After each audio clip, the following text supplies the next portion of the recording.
President Trump has completed almost a full year of presidency.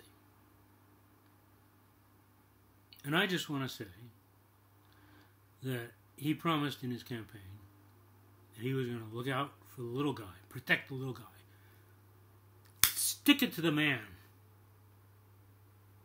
And I'm here to say that's exactly what he's done. He's kept his promise.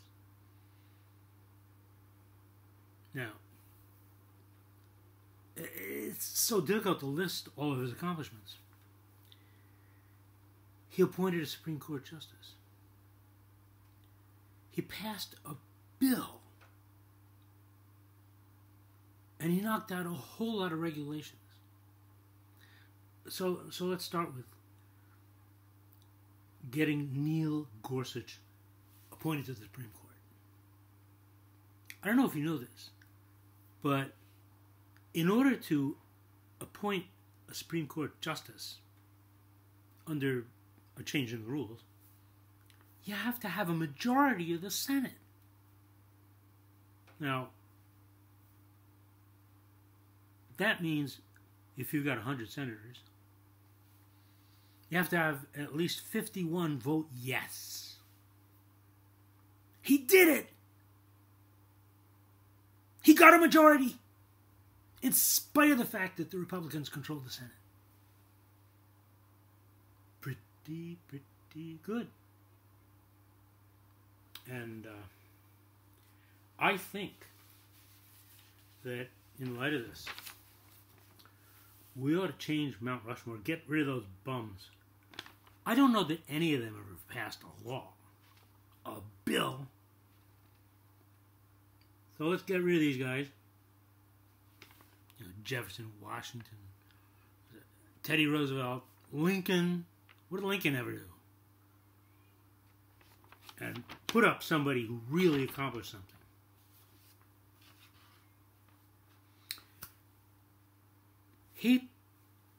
He also passed a bill, which is more than Obama ever did. Although he wasn't able to undo Obamacare. He passed a tax bill through a Republican House and Senate. The Republicans had the White House, the Senate, and the House of Representatives, and yet he was able to pass a tax bill. And that tax bill benefits the rich. Amazing. Just think about it. That, again, he was able to get this done. In 1 year, he passed a bill. You think any of the guys who are actually on Mount Rushmore right now passed a bill in their first year? Not bloody likely. All right, so those are just legislative accomplishments. Now, there's another thing that he did. He's knocking out all these regulations that are strangling our economy. Now, Obama had this rule that workplaces had to report deaths and injuries and keep them in a list. Do you know how much time it takes to write down the name, date, and injury? I mean, it takes a little mom and pop store that employs one guy pushing a broom. If he gets hurt, it would take them thousands of hours to write down his name, his injury, the date. Now, I'll tell you why that's good for the little guy. Because now the companies they work for won't be burdened with writing down this list.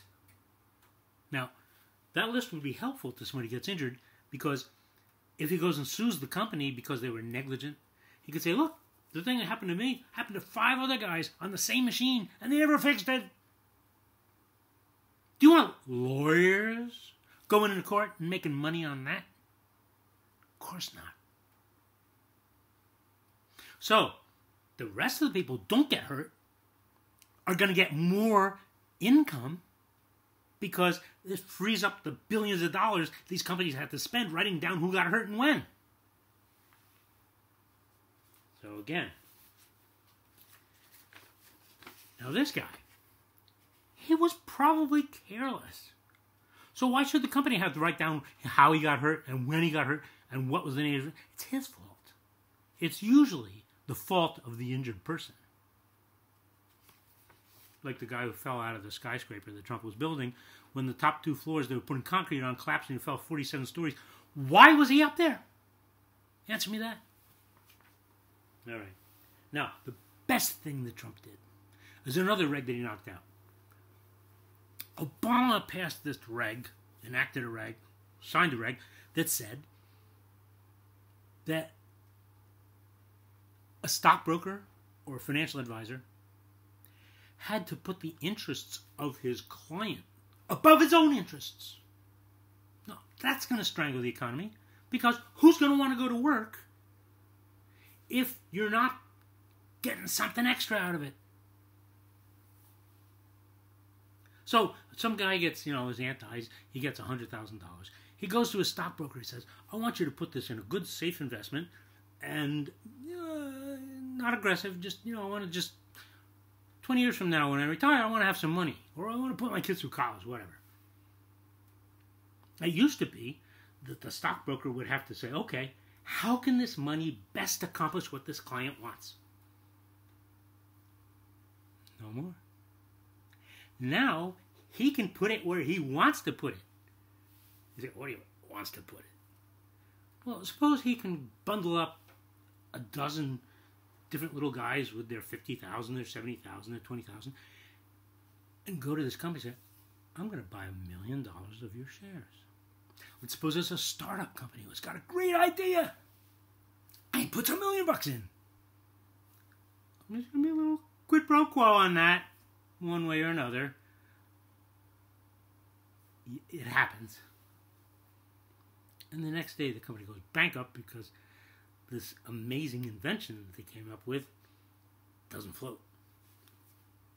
So they have to. The stockbroker now can go to his client. I'm sorry, your money's all gone. I thought it was a great investment. Why'd you put it there instead of, AT&T or General Motors or something that'll never. This was going to be great. And because he's allowed to look out for his own interest over that of his client, the economy is going to go skyrocketing, because lots of money is going to be put into new investments that nobody else would ever put their money into if they thought they might be liable to their clients. What a country. So, yes, America is looking out for the little guy. I know it's backwards, says Goldman Sachs. And you know why that's good? Because a little guy earning $22 million a year can think big. Dirty, filthy, lying press, take your hands off of Trump, because he's looking out for the little guy. Look out, little guy.